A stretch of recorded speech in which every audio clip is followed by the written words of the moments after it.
So, you purchased your first ever Gunpla. Now what's next? What's up, fellow builders? This is Deck, and we will be talking about the basic tools that we need in building our Gunpla. Let's go.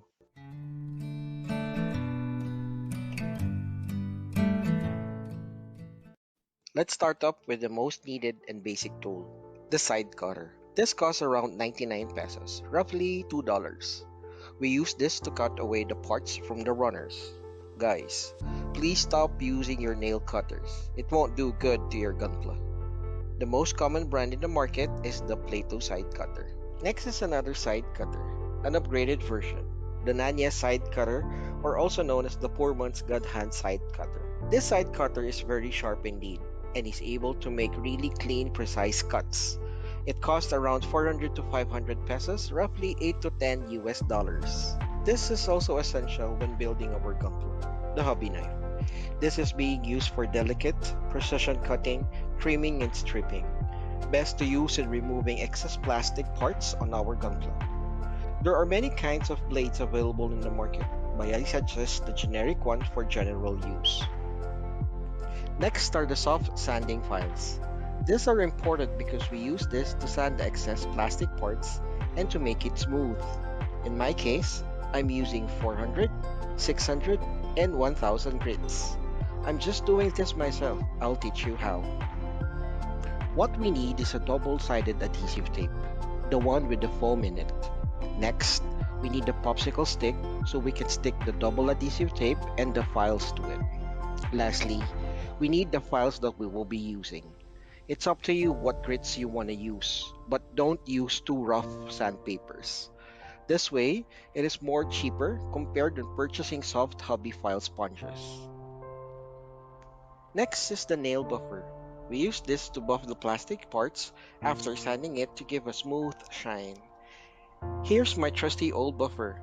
I put number rings on the side for me to use it better. First is to file, second is to remove the ridges, third is to buff, and fourth is to polish and make it shine. You can ask your wife or girlfriends if they have one on their vanity kits. Now here's a personal favorite of mine, the glass file. This works like magic.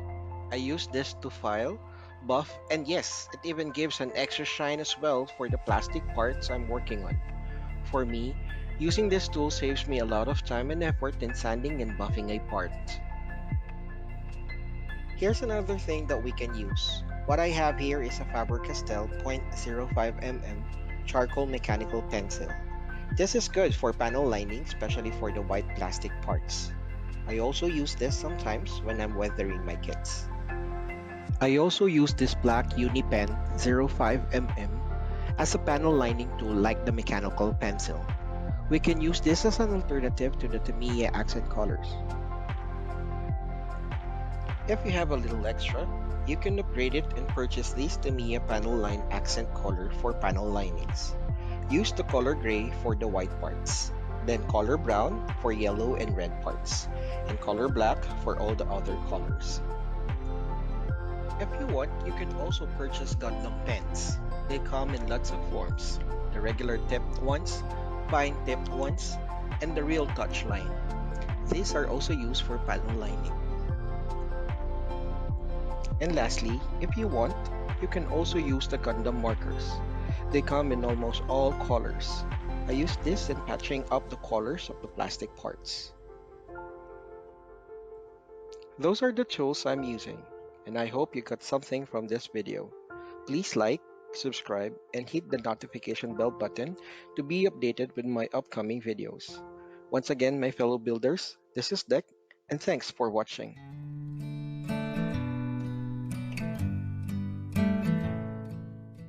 Hey guys, for your legit anime action figure needs, you can check this trusted store. Link is on the description box. Thanks again.